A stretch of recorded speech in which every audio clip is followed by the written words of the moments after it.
Welcome to VV9 news. ముందుగా headlines చూద్దాం.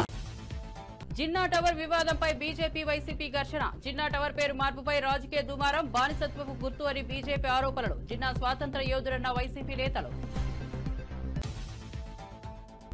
మత సామరస్యంపై చర్చకు దారితీసిన వివాదం. ఫోన్ ట్యాపింగ్ పై సంచలన వ్యాఖ్యలు చేసిన బండి. ఎంపీగా ఉన్న సమయంలో ఫోన్ ట్యాపింగ్ చేశారన్న బండి. బీఆర్ఎస్ హయాంలోనే మొదటి బాధితుడని ఆరోపణ. వివేక కేసులో సిబిఐ విచారణపై వైఎస్ సునీత ఫైర్. వివేక హత్యపై పూర్తి సిబిఐ విచారణ జరగలేదనే ఆరోపణ. పోలీసులపై అధికార దుర్వినియోగం చేశారన్న విమర్శ. న్యాయపరంగా ఆగడాలు తప్పవన్న వైఎస్ సునీత. వాసవి అమ్మవారికి 25 లక్షల నోట్లతో అలంకారం. పాలింగిలో కనకదుర్గ అమ్మవారు ధనలక్ష్మిగా దర్శనం. ఆలయాల్లో నోట్ల అలంకారంతో భక్తుల హర్షం. శ్రావణ శుక్రవారం పూజలు ఘనంగా నిర్వహణ. ఇక వార్త వివరాల్లోకి వెళ్తే, గుంటూరులోని జిన్నా టవర్ పేరు మార్చాలన్న బీజేపీ డిమాండ్ రాజకీయ దుమారాన్ని రేపుతోంది. బానిసత్వ గుర్తుగా దీన్ని విమర్శించిన బీజేపీకి వైసీపీ మైనార్టీ నేతలు వ్యతిరేకంగా స్పందించారు. జిన్నా స్వాతంత్ర సమరయోధుడని వాదించారు. చరిత్ర తెలుసుకోవాలని సూచించారు. ఈ వివాదం మత సామరస్యంపై చర్చకు దారితీసింది. నేను ముందుగా చెప్పదలుచుకున్నా, జిన్నా టవర్ని ఏర్పాటు చేసినటువంటి మొహమ్మద్ అలీ గారు జిన్నా గారు ఈ దేశ స్వాతంత్రం కోసం వారి యొక్క పోరాటాలు, ఎన్నో పోరాటాలు చేసి ఈ స్వాతంత్రం కోసం పోరాటాలు చేసినటువంటి వారు అనేక మంది జైళ్ల పాలైతే వారిని జైళ్ల నుంచి తీసుకొచ్చి అనేక మందికి కొంతమందికి తప్పుడు కేసుల్లో కూడా ఉరిశిక్షలు పడితే ఆ ఉరిశిక్షలు కూడా రద్దు చేసి వారు ఎప్పుడు స్వాతంత్ర పోరాటంలో ముందస్తుగా ఉండి స్వాతంత్రం కోసం పోరాడి వారు దేశ విభజనలు అయిన తర్వాత వారు పాకిస్తాన్కి వెళ్ళడం జరిగింది. వారు ఈ దేశానికి ఎన్నో సేవలు చేశారు. వారి స్వాతంత్రం కోసం పోరాటం చేశారని చెప్పని స్ఫూర్తితో అనేక మంది ఆ రోజు వారితో పాటు పాల్గొన్నటువంటి స్వాతంత్ర సమరయోధులు వావిలాల గోపాలకృష్ణ గారు లాంటి వారు, ఎంజీ రంగా లాంటి వారు. ఎంపీగా ఉన్న సమయంలో తన ఫోన్ ట్యాప్ చేశారంటూ బండి సంజయ్ తీవ్ర ఆరోపణలు చేశారు. బీఆర్ఎస్ హయాంలోనే ఫోన్ ట్యాపింగ్ కు మొదటి బాధితుడని, సిట్ విచారణపై విశ్వాసం లేదని తెలిపారు. దీనిపై సిబిఐ దర్యాప్తు జరపాలని డిమాండ్ చేశారు. ప్రభుత్వమే సిట్ ను మనిపులేట్ చేస్తోందని ఆరోపించారు. ప్రతి క్షణం, ప్రతి సెకండ్, ప్రతిసారి కూడా ప్రతి విషయంలో కూడా నా ఫోన్ ట్యాప్ చేయడము నిజంగా ఇలా చూపించిన అధికారులు చూపించకనే షాకు గురైన. అనేక విషయాలు వారు చూపెట్టాకనే షాకు గురైన.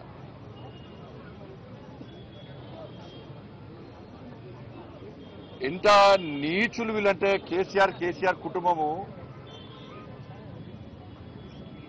మావోయిస్టులకు సంబంధించి ఫోన్ ట్యాప్ చేయాలి. ఆ లిస్టులో మా పేర్లు పెట్టారు. మావోయిస్టు లిస్టులో మా పేర్లు పెట్టి మా ఫోన్ ట్యాప్ చేశారు. నాదే కాదు, అప్పుడు పిసిసి అధ్యక్షుడు ఉన్నటువంటి ఇప్పటి ముఖ్యమంత్రి రేవంత్ రెడ్డి గారి పేరు ఉంది అలా. కేసీఆర్ అల్లుడు హరీష్ రావు పేరు కూడా ఉంది అలా. వాళ్ళ ఫోన్ కూడా ట్యాప్ చేశారు. మొట్టమొదటిసారి అసలు ఫస్ట్ బాధితున్నా నేను, దీనిలో ఫస్ట్ బాధితున్నా నేను. మొట్టమొదటిసారి ఫోన్ ట్యాపింగ్ వ్యవహారంలో ఫస్ట్ టైం స్టేట్మెంట్ ఇచ్చింది కూడా నేనే. నేను గతం నుంచి చెప్తున్నా, ఇది మూర్ఖత్వ ప్రభుత్వము. వీళ్ళకు వావి వరుసలు ఏంలో వీళ్ళకు. ఇవాళ మంచి పండుగ, ఇవాళ రేపు ప్రధానమైన పండుగ. బంధాలు అనుబంధాలకు సంబంధించినటువంటి ఇవాళ పండుగలు. ఇవాళ అమ్మవారి పండుగ అంటే వరలక్ష్మి శుక్రవారము, రేపు రాఖీ పండుగ. ఇవాళ ఇన్ని పండుగలైనా కూడా ఇవాళ వేలాది మంది ఇవాళ భారతీయ జనతా పార్టీ కార్యకర్తలు పండుగలు వదిలిపెట్టి తరలి వచ్చారు ఇవాళ. కానీ అప్పుడు కేసీఆర్ ప్రభుత్వంలో వావి వరుసలు. వాళ్ళకు తల్లి లేదు, నా తండ్రి లేడు, నా అక్క లేదు, నా చెల్లి లేదు. వాళ్ళకు నా కుటుంబ సభ్యుల ఫోన్ ట్యాప్ చేసారు. నా ఫోను, నా కుటుంబ సభ్యులది, మా సిబ్బందిది, లాస్ట్కు మా ఇంట్లో పనిచేసే వర్కర్లు కూడా. మా పక్క పెట్టు సొంత కేసీఆర్ బిడ్డ కూడా ఫోన్ ట్యాప్ చేశారు. కేసీఆర్ అల్లుని కూడా చేశారు. వీళ్ళని ఏమనాలో తెలంగాణ సమాజం ఆలోచించాలి. అధికారులు నా దగ్గర సమాచారం, నేను నిన్న కానీ మొన్న కానీ చాలా మంది మాజీ అధికారులతో మాట్లాడినా, నా దగ్గర ఉన్నటువంటి ఆధారాలు కానీ నాకున్న సమాచారాన్ని కానీ పూర్తిగా వాళ్ళకు రిపోర్ట్ ఇవ్వడం జరిగింది. వాళ్ళు చెప్తున్న విషయాలు ఇంటుంటే ఎంత ఆశ్చర్యం అనిపించిందంటే ఇంత ఘోరమైనటువంటి పరిస్థితి ఇది. వాళ్ళు చెప్పే విషయాలు ఇంటుంటే. బీజేపీ నేత ఏరెడ్డి మహేశ్వరరెడ్డి మరోసారి సంచలన వ్యాఖ్యలు చేశారు. డిసెంబర్లోపే రేవంత్ సీఎం పదవిని కోల్పోతారని, కొత్త సీఎం బాధ్యతలు స్వీకరిస్తారని ప్రకటించారు. ఆదిలాబాద్ జిల్లా బుద్ధంలో జరిగిన సమావేశంలో మాట్లాడారు. ఈ వ్యాఖ్యలతో తెలంగాణ రాజకీయాల్లో ఉత్కంఠ పెరిగింది. నువ్వు ఎన్ని రకాలుగా రాహుల్ గాంధీ భజన చేసినా ఖచ్చితంగా నిన్ను గతంలో చెప్పినా ఈ రోజు కూడా చెప్తా ఉన్నాను. డిసెంబర్ లోపల ఎన్నికలు అయిపోయిన తర్వాత నీ పదవి గండం ఉన్నదని గతంలో చెప్పినా మళ్ళీ చెప్తా ఉన్నాను. ఈ స్థానిక ఎన్నికల తర్వాత డిసెంబర్ లోపల రేవంత్ రెడ్డి ముఖ్యమంత్రిగా దిగిపోవడం ఖాయం. కొత్త ముఖ్యమంత్రి రాబోతా ఉన్నాడు తెలంగాణ రాష్ట్రానికి మరొకసారి తెలియజేస్తా ఉన్నాను. వైఎస్ సునీత తీవ్ర వ్యాఖ్యలు చేశారు. కర్నూలులో పోలీసులు అధికారాన్ని దుర్వినియోగం చేశారని విమర్శించారు. తగినట్లు దర్యాప్తు జరిగితే న్యాయం తప్పదు అని అన్నారు. పోలీసులను తమ చేతిలో మలుచుకున్నారని చెప్పారు. సిబిఐ విచారణ పూర్తిగా జరగలేదని ఆరోపించారు. హైకోర్టు జడ్జి గారు ఇక్కడ ఏదో జరుగుతుంది అని గ్రహించి ఈ కేసును సిబిఐకి ట్రాన్స్ఫర్ చేశారు. సిబిఐ వాళ్ళు వచ్చి పనిచేస్తే ఒకసారి సిబిఐ వాళ్ళ సామాన్ కూడా ఆ జైల్లో గెస్ట్ హౌస్ నుంచి పడేశారు. అప్పుడు పోలీసులు మీ తొత్తుగా పనిచేస్తారా? తర్వాత సిబిఐ వాళ్ళ మీదే కేసులు పెడతారు. అప్పుడు పోలీసులు మీ తొత్తుగా పనిచేస్తారా? లేకపోతే మీరు పోలీసులు బెదిరించారా? నాకు తెలియదు. The heights of all of this, దీంట్లో అన్నిటికంటే మించింది కర్నూలులో జరిగిన ఇన్సిడెంట్. అది మీరు అందరూ చూశారు. సిబిఐ వాళ్ళు అరెస్ట్ చేయడానికి పోతే ఆ హాస్పిటల్ను లిటరలీ మూయించేశారు. ఆ వీధిలో ఉన్న హాస్పిటల్స్కి ఎవరు పోకుండా మొత్తం వీధినంతా ఆక్రమించేశారు. పోలీసులు కాపలా కాస్తున్నారు ఎవరిని అక్కడికి పోనీకుండా. ఎట్లా మీరు ఇవన్నీ చేయించారు? వీటికి అన్నిటికీ జవాబు మీరు చెప్పిందే. మీరు చేసిన పనులే ఇప్పుడు మీరు చేస్తున్నారు అనుకుంటున్నారు. పోలీసులు వాళ్ళ పని వాళ్ళు చేయనిస్తే చేస్తారు అని నేను మొదటి రోజు నుంచి చెప్తున్నాను, ఈ రోజు కూడా చెప్తున్నాను. పోలీసులు వాళ్ళ పని వాళ్ళని చేయనివ్వండి. Do not influence police. ఇంకా యాప్ గురించి మాట్లాడతారు. అసలు అర్థముందా ఆ మాటలకి? No point actually talking about lot of those things. కార్యకర్తలతో కలిసి బండి సంజయ్ దిల్కుషా గెస్ట్ హౌస్ కు ర్యాలీగా వెళ్లారు. విచారణ కోసం జూబ్లీహిల్స్ పిఎస్ కి బదులు అక్కడే అధికారులు విచారణ చేపట్టారు. ప్రోటోకాల్ కారణంగా అధికారులు గెస్ట్ హౌస్ ను ఎంచుకున్నట్లుగా తెలుస్తోంది. ఆయన వ్యాఖ్యలతో రాజకీయ వాతావరణం మరింత వేడెక్కింది.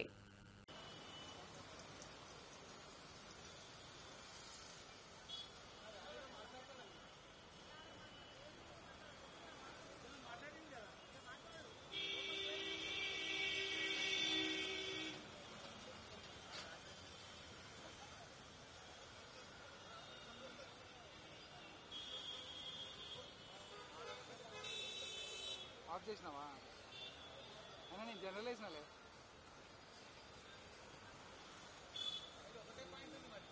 జంబలమడుగు ఎమ్మెల్యే ఆదినారాయణ రెడ్డి పులివెందులలో వైఎస్ వివేక ఇంటికి వెళ్లారు. వైఎస్ సునీతతో సమావేశమయ్యారు. తమను తప్పుగా కేసులో ఇరికించారని, హత్య జరిగిన స్థలానికి రావడం రాజకీయ ప్రయోజనం కోసమేనని కాదన్నారు. గత ప్రభుత్వం కుట్ర పన్నిందన్నారు. నన్ను తుదముట్టించేదానికి మొన్న 5 ఏళ్ల పాటు అన్ని ప్రయత్నాలు చేశారు. నా మీద కేసులు పెట్టారు. నన్ను చంపడానికి అన్ని ప్రయత్నాలు చేశారు.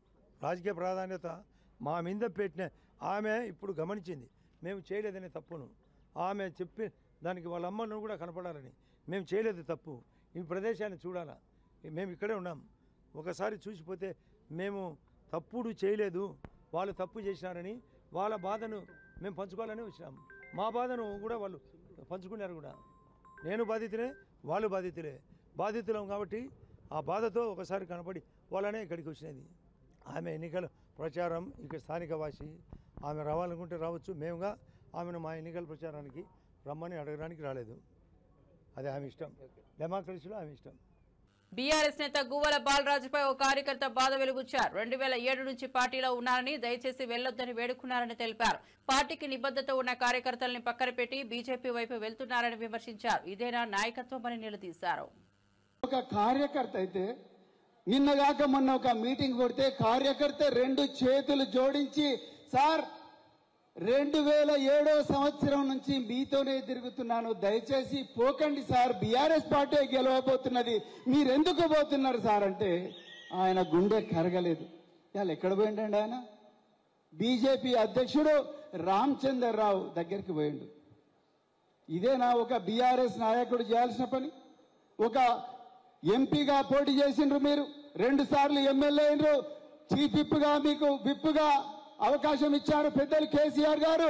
అదే విధంగా మీకు నాగర్ కర్నూలు జిల్లా అధ్యక్షులుగా చేసిండ్రు. ఇంతమంది గొప్ప మనసున్న కార్యకర్తలు, పార్టీని ప్రాణానికన్నా ఎక్కువగా ప్రేమించే కార్యకర్తలు, నాయకులు ఇంతమంది ఉండగా వైఎస్ఆర్సీపీ మహిళా విభాగ అధ్యక్షురాలు వరదు కళ్యాణి ఘాటు వ్యాఖ్యలు చేశారు. ఉచిత బస్సులపై ప్రజలను మోసం చేస్తున్నారని ఆరోపించారు. తిరుపతికి వెళ్లాలంటే 14 బస్సులు మారాల్సిన పరిస్థితి ఉందన్నారు. 2.5 కోట్ల మహిళలు నమ్మించి మోసం చేస్తున్నారని మండిపడ్డారు. సో వీళ్ళు ఏం చెప్పుకున్నారు యాడ్స్ లో? తిరుపతి, కాణిపాకం, శ్రీకాళహస్తి, విజయవాడ, అన్నవరం, సింహాచలం, ఈ మొక్కులన్నీ కూడా కూటమి ప్రభుత్వంలో అభ్యర్థులకి, కూటమి వాళ్ళకి ఓట్లు వేస్తే ఆ ప్రభుత్వం జూన్ 4వ తేదీన వచ్చాక మొక్కులన్నీ ఫ్రీగా తీర్చేసుకోవచ్చు అనేసి. ఇప్పుడు వీళ్ళు పెట్టిన షరతుల్లో తీసుకుంటే తిరుపతికి no free, Srikalahasti no free, Srisailam no free bus, Vijayawada no free bus, Mantralayam no free bus. తిరుపతికి ఒక మహిళ ఫ్రీ బస్సులో వెళ్ళాలి అంటే ఒక 14 బస్సులు మారాలి. అంత దారుణంగా కండిషన్స్ వీళ్ళు పెట్టిన పరిస్థితి మనందరం చూసాం. ఇది మోసం దగా కాదా అని నేను అడుగుతూ ఉన్నాను. ఇంత దారుణంగా మహిళల్ని, ఈ రాష్ట్రంలో మిమ్మల్ని నమ్మి ఓట్లేసిన మహిళల్ని, 2.5 కోట్ల మంది మహిళలు ఉన్నారు, వాళ్ళని ఈ విధంగా మోసం చేయడం సమంజసమేనా చంద్రబాబు నాయుడు గారు, పవన్ కళ్యాణ్ గారు, కూటమిలో ఉన్న మంత్రులు అని నేను అడుగుతూ ఉన్నాను.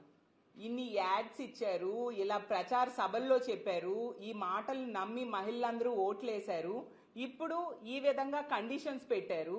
మహిళలు ఏ విధంగా ఫ్రీ బస్ ద్వారా వాళ్ళ మొక్కులు తీర్చుకుంటారు అని మేము అడుగుతూ ఉన్నాము.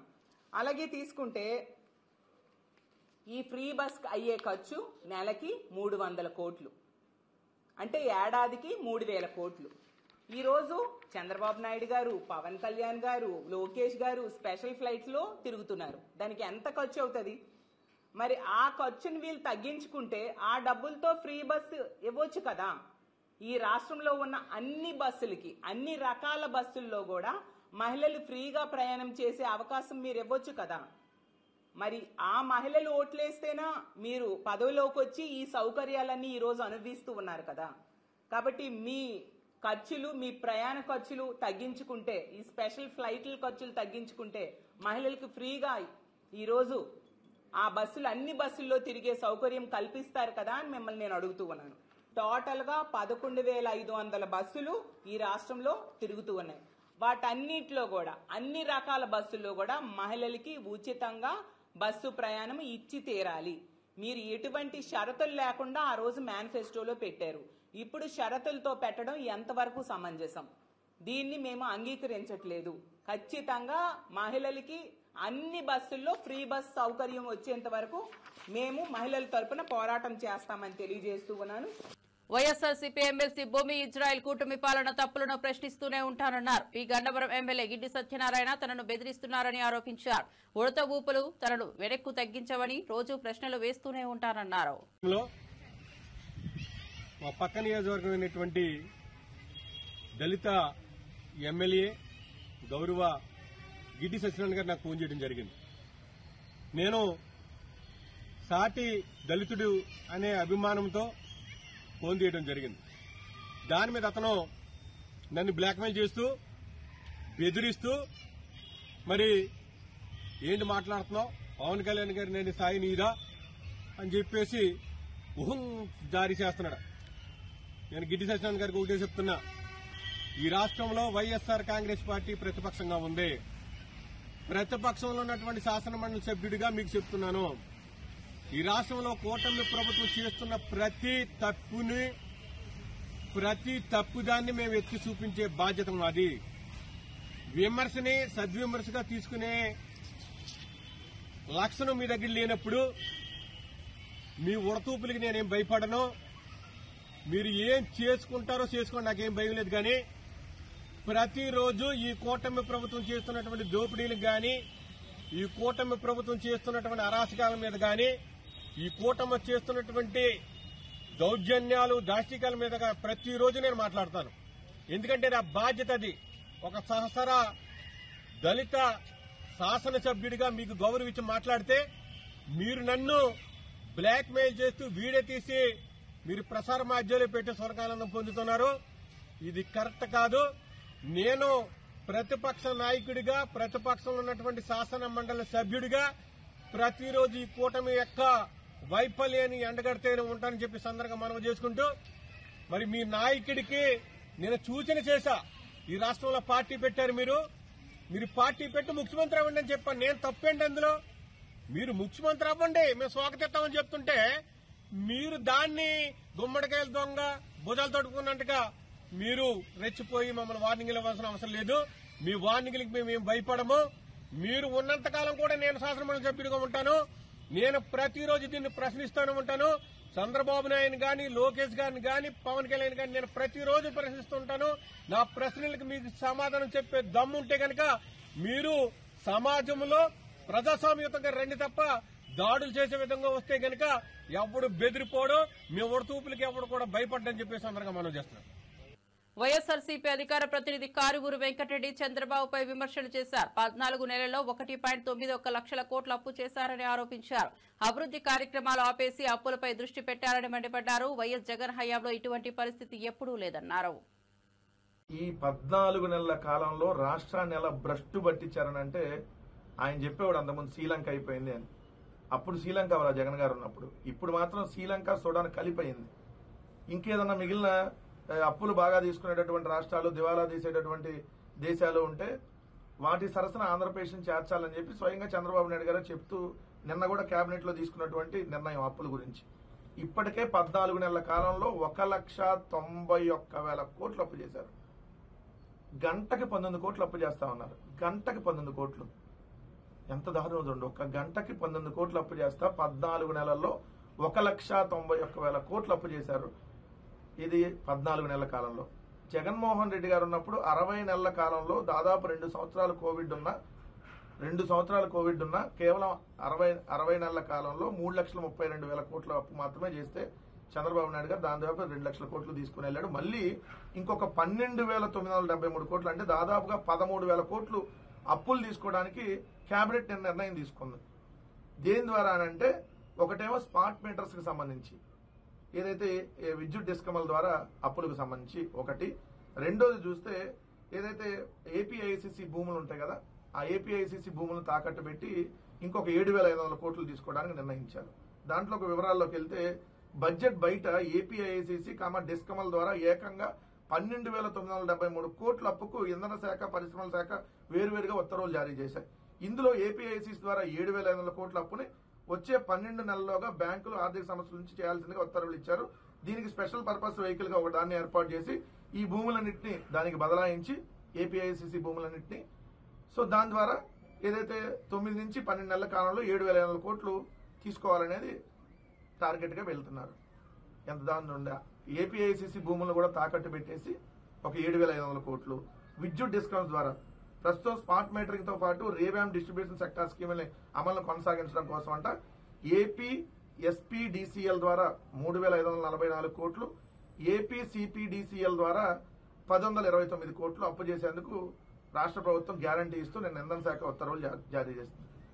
అంటే ఎంత ఇబ్బడి ముబ్బడిగా అప్పులు చేస్తా ఈ రాష్ట్రాన్ని దివాలా తీస్తున్నాడు చంద్రబాబు నాయుడు గారు. అంటే 1,91,000 కోట్ల అప్పు కాక ఇప్పుడు ఇంకో 13,000 కోట్లు అప్పుకు సంబంధించి ఏం చేస్తున్నారు ఈ అప్పులన్నీ తెచ్చి?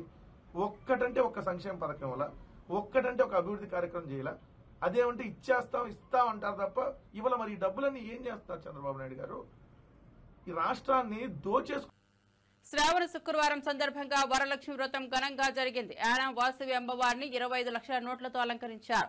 ఉండ్రాజవరం పాలింగిలో కనకదుర్గ అమ్మవారు ధనలక్ష్మిగా దర్శనమిచ్చారు. ఆలయాలు, గర్భగుడులు, విగ్రహాలు నోట్లతో ముస్తాబు కావడం భక్తులను ఆకట్టుకుంది.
పట్టుపదిలంగా మై గవర్నమెంట్ అంటూ ముక్తకంఠంతో మాట్లాడే సీఎం బృందం న్యాయాన్ని తప్పుదారి పట్టిస్తోందని శాసనమండలి విపక్ష నేత బొత్స సత్యనారాయణ విమర్శించారు.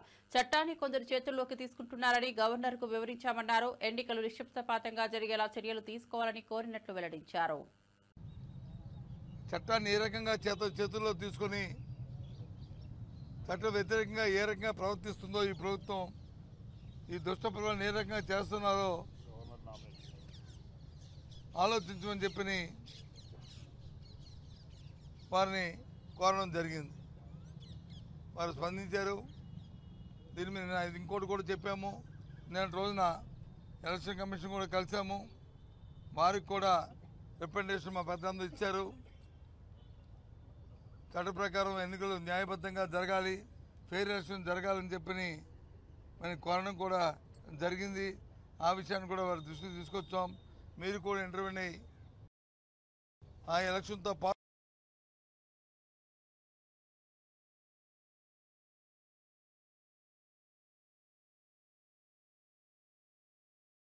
కూడదని ఒక బాధ్యత ప్రతిపక్ష పార్టీగా కోరుకుంటున్నాం. నందిగాంలో డాక్టర్ వైఎస్ రాజశేఖర రెడ్డి విగ్రహాన్ని తొలగించిన ఘటనపై తెల్లవారుజామున నిరసనలు చెలరేగాయి. ఈ విషయంపై తీవ్ర ఆగ్రహం వ్యక్తం చేస్తూ జిల్లా కాంగ్రెస్ అధ్యక్షుడు దేవినేని అవినాష్ ఆధ్వర్యంలో భారీ నిరసన ర్యాలీ నిర్వహించారు. మాజీ ఎమ్మెల్యేలు మొండితోక జగన్మోహన్ రావు, ఇతర నాయకులు ఈ కార్యక్రమంలో పాల్గొన్నారు. విగ్రహాన్ని తొలగించడం అనైతికమని, ఇది వైఎస్ఆర్ను అవమానించే చర్యగా అభివర్ణించారు. ప్రజల మనోభావాలను గౌరవించాలని, విగ్రహాన్ని తిరిగి అదే ప్రదేశంలో స్థాపించాలని డిమాండ్ చేశారు. ఒక దశలో ర్యాలీ ఉధృతంగా మారింది. పోలీసులు భారీ బందోబస్తు మధ్య జరిగిన ఈ ర్యాలీలో నినాదాలు గుప్పించారు. నాయకులు మాట్లాడుతూ ఇది కక్షపూరిత చర్య అని, కాంగ్రెస్ నాయకత్వాన్ని భయపెట్టలేరని, తమ పోరాటం కొనసాగుతోందన్నారు. ప్రజలు సంఘీభావంతో పాల్గొంటూ తమ ఆగ్రహాన్ని వ్యక్తం చేశారు. ఆయన విగ్రహం తొలగిస్తుంది. ఇదే విషయంపై 10 రోజుల క్రితం మా సమన్వయకర్త జగన్మోహన్ రావు గారు కోర్టు దృష్టికి తీసుకెళ్తే మేము ఆ విగ్రహం తొలగించమని చెప్పిన అధికారులు దొంగల్లాగా చట్టానికి వ్యతిరేకంగా నిన్న రాత్రి ఆయన విగ్రహం తొలగించారు. గతంలో ఎప్పుడు కూడా, ఎందుకంటే 5 సంవత్సరాలు వైఎస్ఆర్ కాంగ్రెస్ పార్టీ మా నాయకుడు జగన్మోహన్ రెడ్డి గారు, స్థానికంగా శాసనసభ్యులుగా ఉన్న మా నాయకుడు జగన్మోహన్ రావు గారు ఇందాక అన్ని విషయాలు చెప్పారు. చేసిన అభివృద్ధి కార్యక్రమాలు, ఈ నియోజకవర్గంలో చేసిన అభివృద్ధి కార్యక్రమాల గురించి చెప్పారు. మేము ఆ విధంగా పోటీ పడ్డాం. తెలుగుదేశం లేదు, ఇతర పార్టీలు లేవు. ఏ పార్టీ అయినా ఆ ప్రాంతంలో, ఆ గ్రామంలో అభివృద్ధి కార్యక్రమాలు చేశారు. నందిగాంకు ఒక కొత్త రూపు గత 5 సంవత్సరాలు మా శాసనసభ్యులు జగన్మోహన్ రావు గారు వైఎస్ఆర్ కాంగ్రెస్ పార్టీ ఆధ్వర్యంలో తీసుకొచ్చారు. ఈరోజు ఏంటి పరిస్థితి? సంవత్సరం కాలం అయింది. నందిగాం నియోజకవర్గంలో వైఎస్ఆర్ కాంగ్రెస్ పార్టీ నాయకుల మీద, కార్యకర్తల మీద తప్పుడు కేసులు, దాడులు, వ్యాపారస్తుల మీద తప్పుడు కేసులు, డబ్బులు వసూలు చేసుకోవాలి, ఇసుక దంద, క్వారీలు దంద, లిక్కర్ దంద, ప్రతి ఒక్కటి గారా ఈరోజు వాటాల కోసం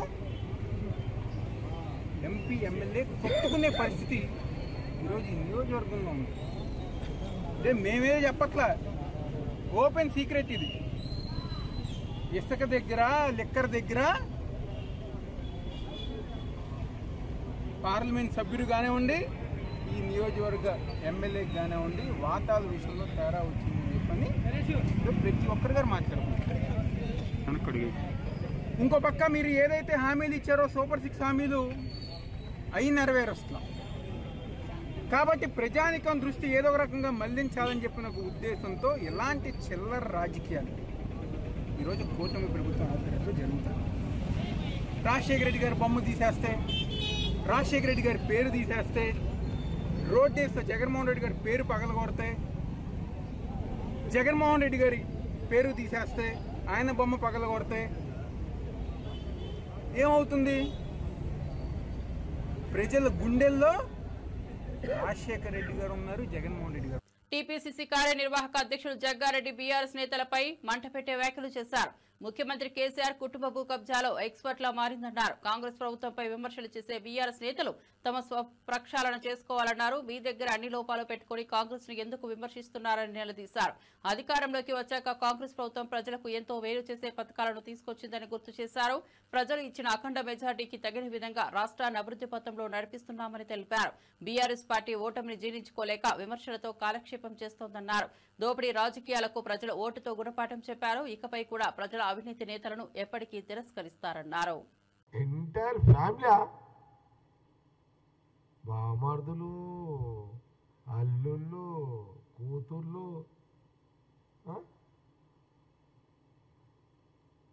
ఇన్ని తొర్రలు మీ దగ్గర పెట్టుకొని కాంగ్రెస్ అంటారు. ఏమరా నాయన, ఏముందిరైనా కాంగ్రెస్ చేయడానికి కూడా ఏముచ్చినని చేస్తారు. నేను చాలాసార్లు చెప్పిన, ముఖ్యమంత్రి కాళ్ళు చేతులు కొట్టుకుంటే ఎత్తి ఖరాబ్ అయిపోతున్నది. ఏది రైతులకు పైసలు వేసిండు 22,000 కోట్లు, మొన్న 9,000 వేసిండు.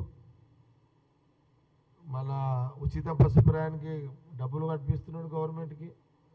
అటు గ్యాస్ సిలిండర్లు, ఇటు కరెంటు ఫ్రీ, అదేది అది 200 యూనిట్లు ఫ్రీ, రైస్, సన్న రైసు,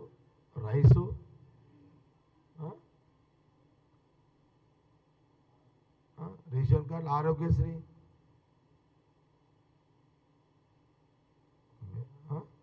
అచ్చా ఏమని ఇవన్నీ లెక్క ఇంకేం ఏమైనా ఉంటే చెప్పాలి, బిరుదులు ఉంటే చెప్తా వీళ్ళకి పెడితే అమ్మ. కోళ్ళు గొర్రెలు మీరే తిన్నారు, లిక్కర్ మీరే తాగి, ఇసుక మీదే, భూమి. అచ్చా ఇంకోటి చెప్తా, భూమి కథ చెప్తా మీకు. భూమి కబ్జాలలో ఎక్స్పర్ట్లు వీళ్ళమ్మ. వీళ్ళైతే ఒక్కొక్కరు 300, 400 అసైన్ భూములు కొన్నారా వీళ్ళు. ఎందుకు కొన్నారంటే కేసీఆర్ ఒకరోజు స్టేట్మెంట్ ఇచ్చాడు, అసైన్ భూములను పట్టా భూములుగా మారుస్తా అనేసరికి ఎమ్మెల్యేలు ఎవరు పడతారు ఇక. అసలు ఎమ్మెల్యేల హరీష్ రావు ఎవరైనా, భవిష్యత్తులో కేటీఆర్ పెట్టలేనట్టుండే కానీ హరీష్ రావు నుంచి మొదలుకుంటే ఎవరు పడతారు అందరూ ఎమ్మెల్యేలు అయితే అసలు నేను కూడా చెరువులు కూడా ఉంచలేరు కొడుకులు వీళ్ళు. మరిన్ని అప్డేట్స్ కోసం చూస్తూనే ఉండండి BV9 న్యూస్.